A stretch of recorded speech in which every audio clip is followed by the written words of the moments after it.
ಹಾಂ, ಮತ್ತು ಗುರು ಹಂಗಿದ್ದಂದಮೇಲೆ ಗುರುನ ಜೊತೆಗೆ ಅಂತ ಓಡಾಡ್ಕೊಂಡಿದ್ದಾಗ ಶಿಷ್ಯ ಇದ್ದ, ಆತ ಬಹಳ ವಿಶ್ವಾಸಿಕ ಶಿಷ್ಯ ಇದ್ದ ಅಂತ ಆ ಸಂದರ್ಭದಲ್ಲಿ ನಾವು ಕೇಳ್ತಿದ್ವಿ. ನಾವು ನಂತರ ಹೇಳಿದ್ವಿ, ನಾವು ಭಾಗಪ್ಪ ಭಾಳ ಚಂದಪ್ಪನ ಜೊತೆಗೆ ಭಾಳ ವಿಶ್ವಾಸಿಕನಾಗಿದ್ದ, ಚಂದಪ್ಪ ಈತನ ಭಾಳ ವಿಶ್ವಾಸ ಮಾಡ್ತಿದ್ದ ಅಂತ ಅನ್ನೋದನ್ನು ಆ ಸಂದರ್ಭದಲ್ಲಿ ನಾವು ಕೇಳ್ತಿದ್ವಿ ನಾವು ಅದನ್ನು ಅಂತ.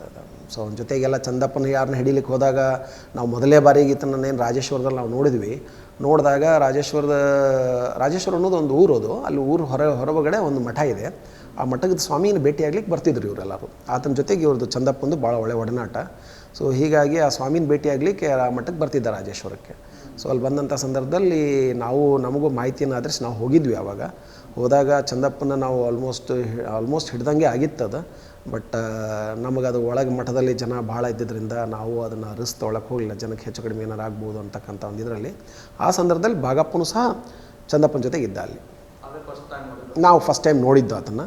ಅವಾಗ ನಾವು ಯಾರ್ಯಾರಿದ್ರು ಅಂತ ಅಂದ್ಕೊಂಡೆಲ್ಲ ನಾವು ನಂತರ ಅದನ್ನೆಲ್ಲ ಇದು ಮಾಡಿದ ತಕ್ಷಣ ಇದು ಘಟನೆ ಆಯ್ತು. ರಾಜೇಶ್ವರದ ಘಟನೆ ಆದ ಒಂದು 8-10 ದಿವಸದಲ್ಲಿ ನಾವು ದೋತ್ರಿನಲ್ಲಿ ನಮ್ಮ ಮತ್ತು ಚಂದಪ್ಪನ ನಾವು ಅರೆಸ್ಟ್ ಮಾಡಲಿಕ್ಕೆ ಹೋದಂಥ ಸಂದರ್ಭದಲ್ಲಿ ನಮ್ಮ ಅವ್ರನ್ನ ನಡುವೆ ಚಕಮಕಿ ಆಗಿರ್ತೈತೆ. ಅವಾಗ ಓಡೋಗಿರ್ತಾನಂತೆ.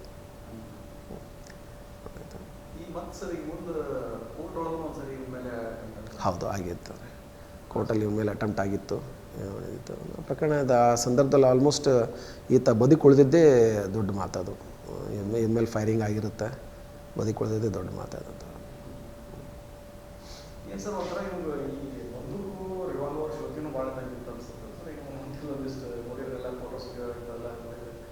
ಹಾಂ, ಯಾಕಂದರೆ ಏನಾಗಿದೆ ಎಲ್ಲ ಈಗ ಹೆಚ್ಚು ಕಡಿಮೆ ಭಾಳಷ್ಟು ಆರ್ಮ್ಸ್ ಆ್ಯಕ್ಟ್ಗಳು.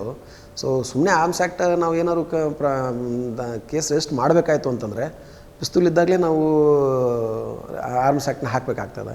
ಸೊ ಹೀಗಾಗಿ ಆ ಒಂದು ಭಾಗದಲ್ಲಿ ಆವಾಗ ಏನೊಂದು ಲೈಸೆನ್ಸ್ಡ್ DBBL ಆಗ್ಬೋದು, ಲೈಸೆನ್ಸ್ SBBL ಆಗ್ಬೋದು. ಆನಂತರ ಒಂದು ಸ್ವಲ್ಪ ಕಂಟ್ರಿ ಪಿಸ್ತೂಲ್ಸ್ಗಳು ಅವುಗಳನ್ನೆಲ್ಲ ಅಲ್ಲಿನೂ ತಯಾರು ಮಾಡ್ತಿದ್ರು. ಯಾಕಂದ್ರೆ ನಾವೆಲ್ಲ ಜಪ್ತಿ ಮಾಡಿದ್ದೀವಿ ನಾವು. ಸೊ ಅದನ್ನು ಅಲ್ಲಿ ತಯಾರು ಮಾಡಿದ್ದು ಇದ್ವು. ಕೆಲವೊಂದು ಬೇರೆ ಈ ಕಡೆ ಮಧ್ಯಪ್ರದೇಶ, ಮಹಾರಾಷ್ಟ್ರ ಆ ಕಡೆಯಿಂದಲೂ ಸಹ ವೆಪನ್ಸ್ಗಳು ಇವರಿಗೆಲ್ಲ ಸಿಗ್ತಿತ್ತು. ಸೊ ಅದೆಲ್ಲ ಕಂಟ್ರಿ ಮೇಡ್ ವೆಪನ್ಸ್ಗಳು ಅವೆಲ್ಲ ಅಂತ. ಸೊ ಹೀಗಾಗಿ ಅದನ್ನು ಸ್ವಲ್ಪ ಆ ಸಂದರ್ಭದಲ್ಲಿ ಒಂದು ಸ್ವಲ್ಪ ಸರಳವಾಗಿ ಸಿಕ್ತಿತ್ತೇನೋ. ಯಾಕಂದ್ರೆ ನಾವು ಭಾಳಷ್ಟು ಪ್ರಕರಣಗಳಲ್ಲಿ ನಾವು ಆರೋಪಿತರನ್ನ ದಸ್ತಗಿರಿ ಮಾಡಿದಂಥ ಸಂದರ್ಭದಲ್ಲಿ ಅವ್ರ ಕಡೆಯಿಂದ ಆರ್ಮ್ಸ್ಗಳನ್ನು ಸಹಿತ ನಾವು ರಿಕವರಿ ಮಾಡಿದ್ದೀವಿ ನಾವು. ಸೊ ಹೀಗಾಗಿ ಇವ್ರ ಕಡೆ ಇರ್ತಿತ್ತು, ವೆಪನ್ಸ್ಗಳು ಇದು ಮಾಡ್ತಿತ್ತು. ತರಿಸಿ ಅದು ನನಗೆ ಗೊತ್ತಿಲ್ಲ, ಬೇರೆ ಕಡೆ ಮಾಡ್ತೀವಿ.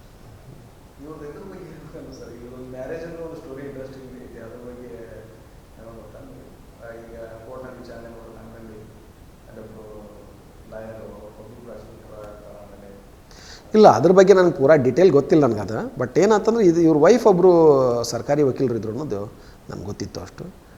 ಯಾಕಂದ್ರೆ ನಾನು ಆ ಸಂದರ್ಭದಲ್ಲಿ ನಾನು ನೋಡಿದಾಗ, ನಾನು ಗುಲ್ಬರ್ಗಾದಲ್ಲಿ ನಾನು ಸರ್ವಿಸ್ ಮಾಡುವಾಗ ನಾನು ನೋಡಿದಾಗ ಒಂದು ಸಣ್ಣ ಹುಡುಗ, ಅವನು ಜಸ್ಟ್ ಒಂದು ಹಾರ್ಡ್ಲಿ 20-21 ಇಯರ್ಸ್. ನಂತರ ದಿನಗಳಲ್ಲಿ ಎಲ್ಲೂ ನಾನು ಆ ಭಾಗದಲ್ಲಿ ಕೆಲಸ ಮಾಡಿರಲಿಲ್ಲ.